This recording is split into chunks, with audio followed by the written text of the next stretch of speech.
खबर उत्तर प्रदेश देख रहे हैं आप। लोकमंच न्यूज में आपका स्वागत है। मैं हूं आपके साथ सुरभि राजपूत। सीधे रुख करते हैं खबरों की ओर और सबसे पहले बात करेंगे अहम खबर की। यूपी के प्रयागराज से मेरठ के लिए बन रहे गंगा एक्सप्रेसवे रायबरेली से भी निकल रहा है। आज किसानों ने एक्सप्रेसवे के लिए किए जा रहे जमीन अधिग्रहण का विरोध जिलाधिकारी कार्यालय के बाहर किया और जिला मजिस्ट्रेट को अपनी मांगों से संबंधित ज्ञापन भी सौंपा। किसानों का आरोप है कि एहार में रेल कोच कारखाना है और वो विकसित क्षेत्र है, लेकिन सामान्य दरों पर जमीन खरीद का मूल्य दिया जा रहा है।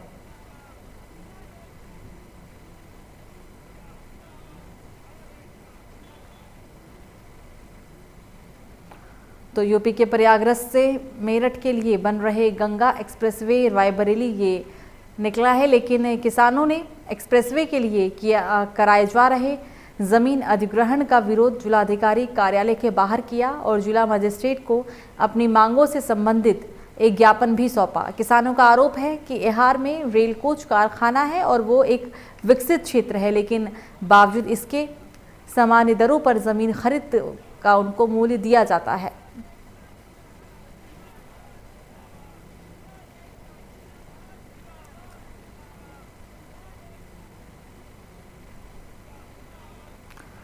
और इस खबर पर ज्यादा जानकारी के लिए हमारे साथ फोन लाइन पे हमारे संवाददाता सुशील मिश्रा जुड़ गए हैं।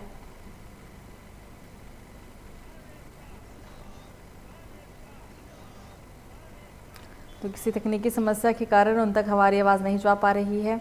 किसानों ने जमीन अधिग्रहण का विरोध किया है। जमीन अधिग्रहण विरोध का ये पूरा मामला आप तस्वीरों में देख सकते हैं कि किसान इकट्ठा होकर जमीन अधिग्रहण का विरोध करते हुए नजर आए हैं। जिला मजिस्ट्रेट को मांगों से संबंधित एक ज्ञापन सौंपा गया। मजिस्ट्रेट के सामने ज्ञापन में सभी समस्याओं को किसानों ने रखा है। उनका कहना है कि जो जमीन जिस जगह खरीदी जा रही है वो एक विकसित क्षेत्र है, लेकिन बावजूद इसके जमीन का जो मूल्य है वो समान दर पर ही दिया गया है। किसानों के साथ बहुत अन्याय किया जा रहा है, उनको मुआवजा नहीं मिल रहा। NH 232 से सटे हुए जो प्लाट हैं उनका मुआवजा सामान्य भूमि के दर से दिया जा रहा है, जबकि रायबरेली से लेके लालगंज तक कहीं पर आप ज़मीन इस समय खरीदिए तो 11,000 प्रति वर्ग मीटर की आपको स्टाम्प शुल्क देना पड़ेगा। और ये जिला प्रशासन जिसके अध्यक्ष हमारे जिलाधिकारी महोदय हैं, इनकी चौखट पर आज आए हैं कि इनसे दरख्वास्त करने कि हुजूर हमको न्याय मिलना चाहिए, जो हमारा रेट है वो उचित हमको मिलना चाहिए। तो यूपी के फतेहपुर जिले की सांसद और केंद्रीय ग्रामीण विकास राज्य मंत्री साध्वी निरंजन ज्योति को जिले में जल संरक्षण के लिए खुदाई कराए जा रहे तालाबों में की गई धांधली की शिकायत मिल रही थी, जिसके बाद केंद्रीय मंत्री लघु सिंचाई विभाग की तरफ से खुदाई कराए गए तालाबों का स्थलीय निरीक्षण करने पहुंचे, जहां उन्होंने ग्रामीणों से बातचीत कर जमीनी हकीकत जानी और मानक विहीन कार्य को देख अधिकारियों को फटकार भी लगाई और साथ ही दोषी अधिकारियों पर जांच के लिए FIR दर्ज करने का निर्देश दिया।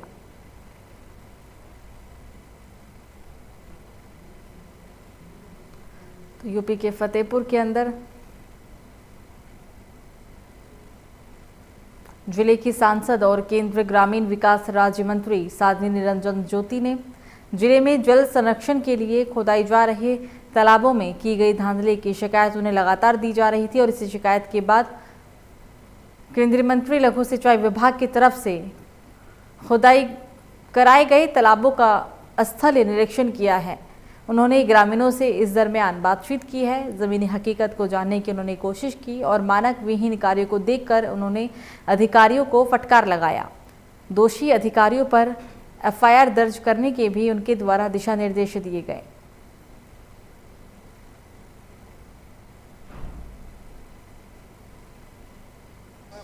भारत सरकार और प्रदेश सरकार का उद्देश्य ये था कि जो जल निकासी है वो जल गांव का तालाबों में रुके। उसके तहत ये लघु सिंचाई योजना के में खुदाई हुई है। अभी 4-8 दिन पहले जब मैं आई थी तो मैंने सूची मांगी थी, वो 8 तालाब दिखाए गए जिसमें ये तालाब भी नहीं है। जो 8 तालाबों की सूची उसमें तालाब भी नहीं है, लेकिन इसकी शिकायत मुझे मिली थी कि तालाब भी ढंग का नहीं बना है, वहाँ मिट्टी भी अच्छी नहीं है और खलिहान की भी जगह में डाल दिया गया, रोड भी बंद कर दिया है। तो मैंने कहा मैं आज जाके मौके देखूंगी जाकर के। जब देखा तो यहाँ पूरी अनियमितता है, आपने देखा भी है। तहसीलदार हैं, अब इनको बोला है कि इसको पैमाइश करके ठेकेदार प्लस विभाग के द्वारा जो काम हुआ है उसकी जांच हो और FIR हो और इसकी रिकवरी हो। ये जानकारी मिली कि इसकी मिट्टी जो उठाई गई उसमें भी ग्रामीणों से 400 रुपये में टाली में बेचा गया है। अगली खबर मिर्जापुर से, जहां पति ने दहेज में मोटरसाइकिल नहीं मिलने पर पत्नी की गड़ासे से काटकर हत्या कर दी। हत्या के बाद पति मौके से फरार हो गया। पुलिस फरार आरोपी पति की तलाश कर रही है। घटना अरोरा थाना क्षेत्र के इमिलिया गांव कला का है, जहां पर पति राजेश पाल ने घर में पत्नी निर्जला के साथ हुए विवाद के बाद पत्नी की गड़ासे से काटकर निर्मम हत्या कर दी है। हत्या की खबर मिलने के बाद इलाके में सनसनी फैल गई। घटना की सूचना पाकर मौके पर पहुंची पुलिस ने शव को कब्जे में लेकर पोस्टमार्टम के लिए भेज दिया। पुलिस ने परिजनों से पूछताछ की और पुलिस के साथ डॉग स्क्वाड की भी मदद ली जा रही है।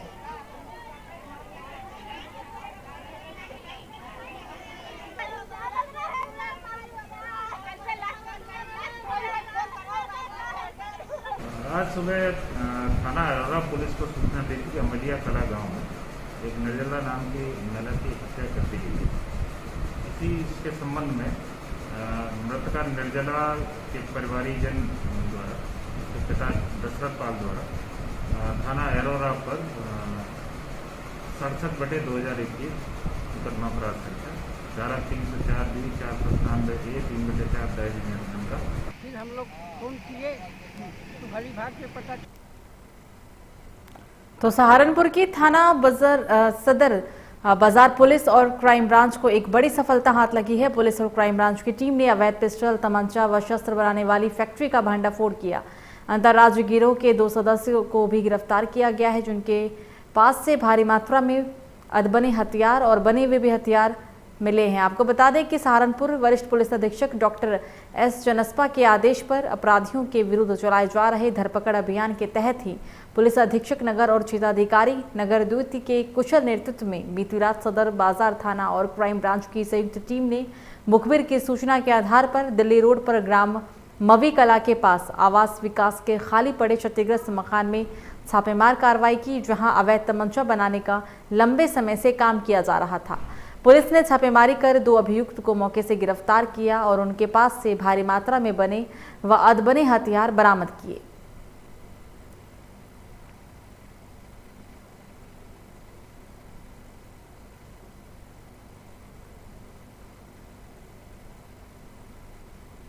जैसे तमाम जो तमंचा जो देसी तरीके से बनाते थे उसका उपकरण मिला है, रॉ मटेरियल्स मिला है और 2 देसी पिस्टल 32 बोर का, 1 देसी रिवाल्वर 32 बोर का, 4 तमंचे 315 बोर का, जिंदा और कोका कारतूस जो है 315 और 32 बोर का मिला है और 3 अधबनी बड़ी तमंचा है और 5 अधबनी बैरल लोहा वगैरह मिले हैं। इसके साथ तमाम जो चीज़ें इनके कब्जे से मिला हुआ है और इनको समुचित धाराओं में मुकदमा पंजीकृत कर माननीय न्यायालय के सामने पेश किया जा रहा है और इनके और कहाँ सप्लाई करते थे और कहाँ सप्लाई किया है इस चेन को भी मतलब पूरा गहराई से छानबीन करवाया जा रहा है और इनके खिलाफ गैंगस्टर की कार्रवाई भी की जाएगी और इनका संपत्ति का कुर्की भी होगी। खबर यूपी के बलिया जनपद के मनियर थाना क्षेत्र के असना गांव से, जहां सड़क के किनारे बने गड्ढे में नहाते समय 2 बच्चों की डूबने से मौत हो गई। ग्रामीणों ने दोनों बच्चों को पानी से निकालकर प्राथमिक स्वास्थ्य केंद्र मुनियर ले जाया, जहां डॉक्टरों ने उन्हें मृत घोषित कर दिया। पुलिस ने शव को कब्जे में लेकर पोस्टमार्टम के लिए भेज दिया है। फिलहाल पुलिस आगे की भी कार्रवाई में जुटी हुई है। मिली जानकारी के अनुसार असना गांव के पास धनौती मार्ग के किनारे जेसीबी से मार्ग बनाने के लिए गड्ढे की खुदाई की जा रही थी, जिसमें बरसात की वजह से पानी गड्ढे में भर गया था। उसी गड्ढे में गांव के कुछ छोटे छोटे बच्चे नहाया करते थे।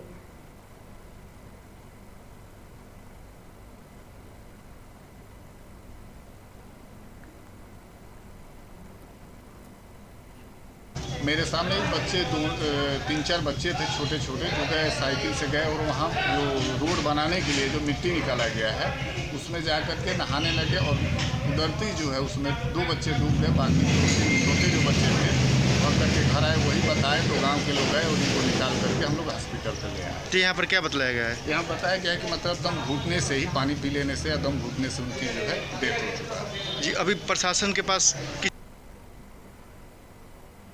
तो यूपी के रायबरेली के नसीराबाद थाना क्षेत्र के परैया गांव में उस समय मातम फैल गया जब गांव निवासी एक व्यक्ति एक समारोह में शामिल होने और बेटी की विदा कराने के लिए आधा दर्जन गाड़ियों से सुल्तानपुर जिले के हाजीपट्टी जा रहा था। जैसे ही उन गाड़ियों का काफिला गौरीगंज थाना क्षेत्र के सराय मंडवर गांव के पास पहुंचा, सड़क पर आवारा घूम रहे एक जानवर को बचवाने के चक्कर में चालक ने गाड़ी से नियंत्रण खो दिया। गाड़ी सड़क किनारे पलट गई।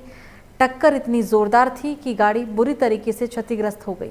गाड़ी में सवार 2 लोगों की मौत हो गई, 7 लोग गंभीर रूप से घायल हो गए, जिन्हें इलाज के लिए रायबरेली जिला अस्पताल में भर्ती कराया गया। एक की हालत गंभीर बनी हुई है और इसी को देखते हुए ट्रॉमा सेंटर के लिए रेफर कर दिया गया है, लेकिन उनकी रास्ते में ही मौत हो गई। फिलहाल अस्पताल में भर्ती आधा दर्जन लोगों की हालत अब स्थिर है। तो इस हादसे में 3 लोगों की मौत हुई है। सड़क हादसे में कुल 3 लोगों की जान चली गई। बेटे की विदाई कराने जा रहा था व्यक्ति, लेकिन खुशी के माहौल में मातम छा गया। पूरा मामला हम आपको यूपी के रायबरेली से बता रहे हैं। नसीराबाद थाना क्षेत्र के परैया गांव में उस समय मातम छा गया जब गांव निवासी एक व्यक्ति एक समारोह में शामिल होने और बेटी की विदाई कराने के लिए आधा दर्जन गाड़ियों से सुल्तानपुर जिले के हाजीपट्टी की ओर जा रहा था, लेकिन ड्राइवर ने अपना नियंत्रण खो दिया और इस कारण एक दर्दनाक हादसा हो गया, जिसमें तकरीबन 6 लोग घायल हैं और 3 लोगों की दर्दनाक मौत हो गई।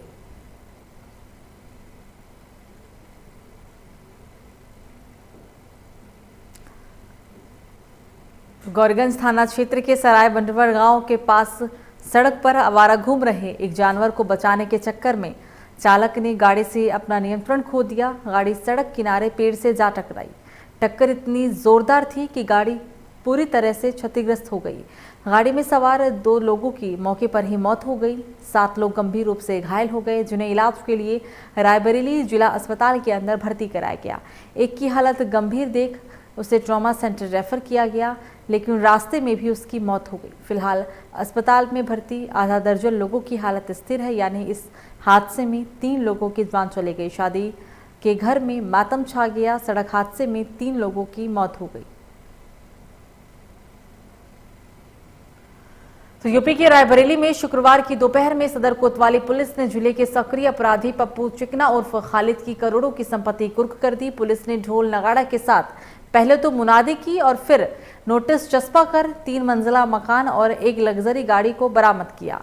कुर्क की गई संपत्ति सवार 2 करोड़ की बताई गई है। पप्पू चिकना के ऊपर हाल ही में गैंगस्टर का मुकदमा दर्ज था और तब से वो फरार भी था। 2 करोड़ की संपत्ति को कुर्क किया गया। फरार चल रहे अपराधी की संपत्ति को कुर्क किया गया है और इस संपत्ति की कीमत तकरीबन 2 करोड़ बताई गई है। पूरा मामला यूपी के रायबरेली से। रायबरेली में शुक्रवार की दोपहर सदर कोतवाली पुलिस ने जिले में सक्रिय अपराधी पप्पू चिकना उर्फ खालिद की करोड़ों की संपत्ति कुर्क की है। बता दें, यहां पुलिस का अंदाज कुछ अनोखा रहा, क्योंकि पहले पुलिस ने ढोल नगाड़े के साथ मुनादी की और फिर नोटिस चस्पा कर 3 मंजिला मकान और एक लग्जरी गाड़ी को जब्त किया। कुर्क की गई संपत्ति 2.25 करोड़ की बताई गई। पप्पू चिकना के ऊपर गैंगस्टर का मुकदमा दर्ज किया गया था और मुकदमा दर्ज के होने के बाद से ही वो फरार भी था।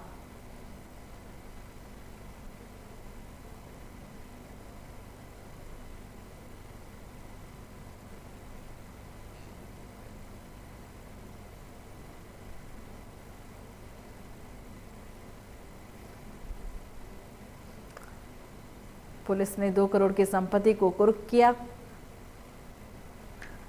जिस माफिया की संपत्ति को कुर्क किया गया है उसके ऊपर संगीन धाराओं में मामला दर्ज है और तब से ही आरोपी फरार भी बताया जा रहा है।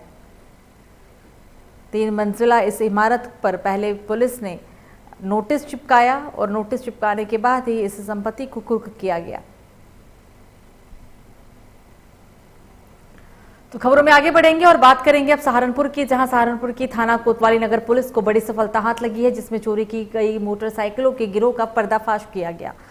आपको बता दें कि वरिष्ठ पुलिस अधीक्षक सहारनपुर की तरफ से अपराधियों के विरुद्ध चलाए जा रहे धरपकड़ अभियान के तहत पुलिस अधीक्षक नगर और क्षेत्राधिकारी नगर प्रथम के कुशल नेतृत्व में कोतवाली नगर पुलिस ने पुरानी चुंगी के पास से चेकिंग के दौरान मोटरसाइकिल चोरी और नशीले पदार्थों की तस्करी अवैध हथियार जैसी घटना को अंजाम देने वाले 5 शातिर अभियुक्तों को गिरफ्तार करने में सफलता हासिल की। पुलिस ने गिरफ्तार अभियुक्तों के कब्जे से 21 मोटरसाइकिल, 3 छुरी, 19 किलो डोडा पोस्ट और चोरी किए गए जेवरात भी बरामद किए। बताया जा रहा है कि ये शातिर चोर शहर से मोटरसाइकिल चोरी कर ग्रामीण क्षेत्रों में बेचने का काम किया करते थे। नशीले पदार्थ की तस्करी भी चोरी की गई मोटरसाइकिलों से ही किया जाता था। बड़ी सफलता मिली है पुलिस को। पुलिस ने 5 शातिर अपराधियों को गिरफ्तार किया है। पुलिस ने गिरफ्तार इन अभियुक्तों के कब्जे से 21 मोटरसाइकिल, 3 छुरी, 19 किलो डोडा पोस्ट और चोरी किए गए जेवरात बरामद किए हैं।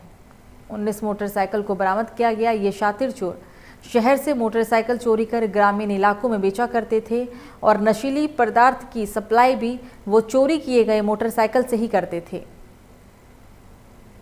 एक गिरोह का भंडाफोड़, 5 शातिर अभियुक्तों को गिरफ्तारी। थानाध्यक्ष कोतवाली नगर और उनकी टीम द्वारा एक अंतर्राज्यीय जो बाइक चोरों का गैंग को पकड़ा गया है। इसमें कुल 5 अभियुक्तों का गिरफ्तारी किया गया है और इनके कब्जे से 21 मोटरसाइकिल अभी तक बरामद हुए हैं।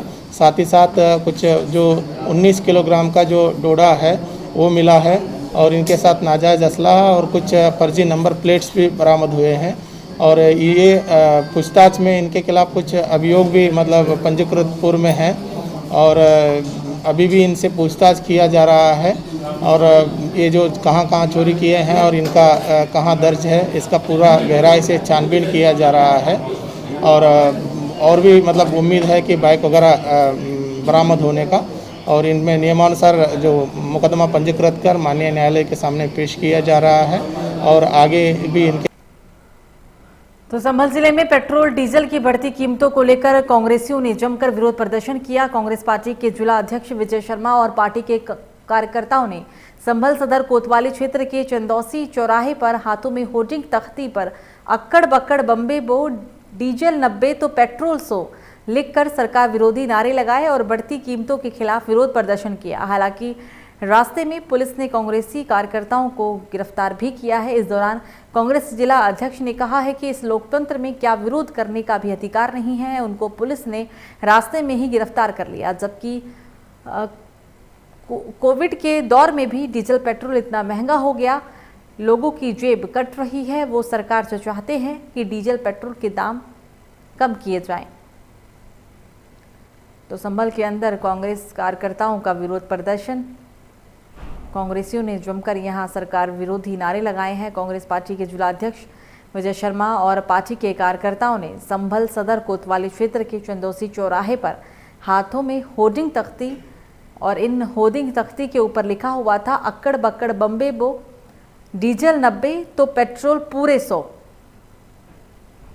इस खबर पर ज्यादा जानकारी के लिए हमारे साथ फोन लाइन पे हमारे संवाददाता रामवरिश जुड़ गए हैं। रामवरिश, संभल के अंदर भी कांग्रेस कार्यकर्ताओं का विरोध प्रदर्शन है, मुद्दा है बढ़ती महंगाई, पेट्रोल डीजल के दाम। क्या हालात है इस वक्त संभल के अंदर? जी शुरू मैं ये बता दूं, ये पूरा मामला जनपद संभल के चंदौसी का है। जो कांग्रेस के अध्यक्ष नगर अध्यक्ष हैं तोकीर जी, उन्होंने बढ़ती महंगाई की उस पर पेट्रोल तो उस पर उन्होंने विरोध प्रदर्शन किया है और रोडों पे विरोध प्रदर्शन किया। कई लोगों की गिरफ्तारी को लेकर बात सामने आई है, कई कार्यकर्ताओं की गिरफ्तारी हुई है। क्या इस संदर्भ में कोई जानकारी है आपके पास? जी उसमें कई जो कार्यकर्ता हैं उनकी गिरफ्तारी भी हुई है और लगातार विरोध प्रदर्शन किया जा रहा है कांग्रेस की तरफ। कहा यह भी जा रहा है कि लोकतंत्र है और लोकतंत्र में हर किसी को अपनी बात को कहने का अधिकार है। तो इस तरीके का जो कार्रवाई देखने को मिला, क्या लगता है क्या आने वाले समय में ऐसे प्रदर्शन और देखने को मिलेंगे? जी सुरभि, जैसे जिस तरह से लगातार पेट्रोल डीजल हो या फिर और महंगाई हो जिस तरह से बढ़ती जा रही है, तो कांग्रेस जो विपक्ष पार्टी है कांग्रेस है और भी अन्य पार्टी लगातार संभल में विरोध प्रदर्शन करती है। जी सुरभि। रामवरिश, कांग्रेस सिर्फ संभल में ही नहीं बल्कि यूपी के अलग अलग जिलों में, उत्तराखंड के भी अलग अलग जिलों में विरोध प्रदर्शन कर रही है। तो क्या एक ये भी वजह है कि यूपी के अंदर और उत्तराखंड के अंदर विधानसभा चुनाव होने हैं और विधानसभा चुनाव को देखते हुए ही कांग्रेस इन मुद्दों इन बातों का मुद्दा बनाकर लोगों का ध्यान आकर्षित करना चाहती है और डीजल, पेट्रोल और महंगाई को लेकर सरकार को घेरना चाहती है। जी फिर भी लगातार जिस तरह से विपक्ष पार्टी जो भी होती है तो सरकार का एक तरह से जो महंगाई बढ़ती है तो उससे घेराव भी करती है और आगामी जो चुनाव है उस चुनाव का भी एक इनका मुद्दा हो सकता है। जो कांग्रेस पार्टी वाले हैं उनका भी एक जो मुद्दा हो सकता है। बिल्कुल रामवरिश, तमाम जानकारी के लिए आपका शुक्रिया। तो यूपी के संभल में कांग्रेसी कार्यकर्ताओं का विरोध प्रदर्शन, होर्डिंग पे लिखा हुआ है अक्कड़ बक्कड़ बम्बे बो, पेट्रोल 90, डीजल 90 तो पेट्रोल 100। आप देख सकते हैं होर्डिंग पर ये बातें। हालांकि इस प्रदर्शन के दौरान कुछ कार्यकर्ताओं की गिरफ्तारी भी हुई है। कार्यकर्ताओं का कहना है कि ये लोकतंत्र है और लोकतंत्र में हर किसी को अपनी बात को कहने का अधिकार है। उत्तर प्रदेश कांग्रेस कमेटी के आह्वान पर आज पूरे उत्तर प्रदेश के अंदर डीजल और पेट्रोल के दामों में बेतहाशा वृद्धि के विरोध में कांग्रेस के कार्यकर्ता प्रत्येक पेट्रोल पंप पर, हर ज़िले, हर तहसील, हर ब्लॉक में अपनी आवाज़ बुलंद करने के लिए योगी और मोदी सरकार से पेट्रोल और डीजल के दामों को कम करने की मांग कर रहे थे। लेकिन ये प्रशासन, ये पुलिस प्रशासन योगी और मोदी के इशारे पर काम कर रहा है, बल्कि यूँ कहिए कि सरकार बंद करके खड़ा है। हमें पेट्रोल पंप तक जाने नहीं दिया गया, चौराहे पर ही हमें अरेस्ट कर लिया गया। सुबह 7 बजे से पुलिस घर पर आ गई और हाउस अरेस्ट करके बैठ गई। ये प्रशासन सरकार की भाषा बोल रहा है। इस कोविड-19 के संकट में भी डीजल और पेट्रोल के दाम बढ़ा करके योगी और मोदी सरकार आम आदमी की जेब काट। तो सिद्धार्थनगर जिले के शौहरतगढ़ थाना क्षेत्र के जड़ीकुइया गांव के पास 8 जून को खेत में एक 22 वर्षीय शिव कुमार का शव मिला था। इस मामले का पुलिस ने आज खुलासा किया है। इस मामले को लेकर अपर पुलिस अधीक्षक सुरेश चंद्र रावत ने कहा है कि इस मामले में खुलासे के लिए 3 टीमों का गठन किया गया था। इन टीमों ने सिर्फ 72 घंटे की मेहनत के बाद हत्याकांड का खुलासा कर दिया। युवक की हत्या गांव के ही 4 नाबालिग किशोरों ने की थी, जिनकी गिरफ्तारी हो चुकी है। इन चारों किशोर आरोपियों ने हत्या करने की बात को भी स्वीकार किया। घटना के पीछे मृतक व आरोपियों के बीच एक दूसरे से बड़ा दिखाने की होड़ थी। इसी के चलते इन लोगों के बीच कई बार कहासुनी भी हुई थी, जिसके चलते इन्होंने युवक की हत्या कर शव को खेत में फेंक दिया। हालांकि मृतक के पिता ने 3 लोगों के खिलाफ नामजद रिपोर्ट भी दर्ज कराया था। विवेचना के दौरान पता चला कि इस घटना के पीछे उनकी संलिप्तता नहीं थी। गिरफ्तार चारों आरोपियों के खिलाफ विधिक कार्रवाई की जा रही है। मात्र 72 घंटे में हत्याकांड का खुलासा किया गया। 4 नाबालिग की गिरफ्तारी हुई है और हत्याकांड सिर्फ इसलिए एक दूसरे को नीचा दिखाने के लिए एक युवक की इन 4 नाबालिग ने हत्या कर दी। 8 जून को युवक को मौत के घाट उतारा गया था। युवक का शव गांव के ही एक खेत में पड़ा मिला था, जिसके बाद मृतक के पिता ने 3 नामजद के खिलाफ मुकदमा दर्ज कराया, लेकिन उन नामजद लोगों पर वो नामजद लोग हत्या में शामिल नहीं थे। पुलिस ने हत्याकांड का खुलासा करते हुए 4 नाबालिग की गिरफ्तारी की। एक जुड़ी कुइयाँ गांव है शौहरतगढ़ में, उसमें एक युवक की डेड बॉडी मिली थी। उसको तत्काल पुलिस के द्वारा पहुंचकर उसका पंचायतनामा पोस्टमार्टम की कार्रवाई कराई गई थी। परिजनों ने 3 युवकों पर ही हत्या की आशंका जताई थी, जिनके विरुद्ध मुकदमा परिजनों ने लिखाया था। लेकिन हमारी टीम वहाँ 3 टीमें लगी हुई थी, जो कि सतत 72 घंटे उन लोगों ने काम किया वहीं पर रह करके, और इसमें गुत्थी जुड़ती गई एक से दूसरे की। और जो 3 लोग नामजद हुए थे उनकी नामजदगी गलत पाई गई। 4 लोग और इसमें प्रकाश में आए हैं, जो अभी किशोर अपराधी हैं। उनको आज गिरफ्तार कर लिया गया है। उन्होंने कन्फेस कर लिया है घटना को, और उनके पास से जो मृतक का मोबाइल फ़ोन है। तो फिलहाल बुलेटिन में मुझे दीजिए इजाजत। लोकमंच न्यूज़ पर खबरों का सिलसिला जारी रहेगा। नमस्कार।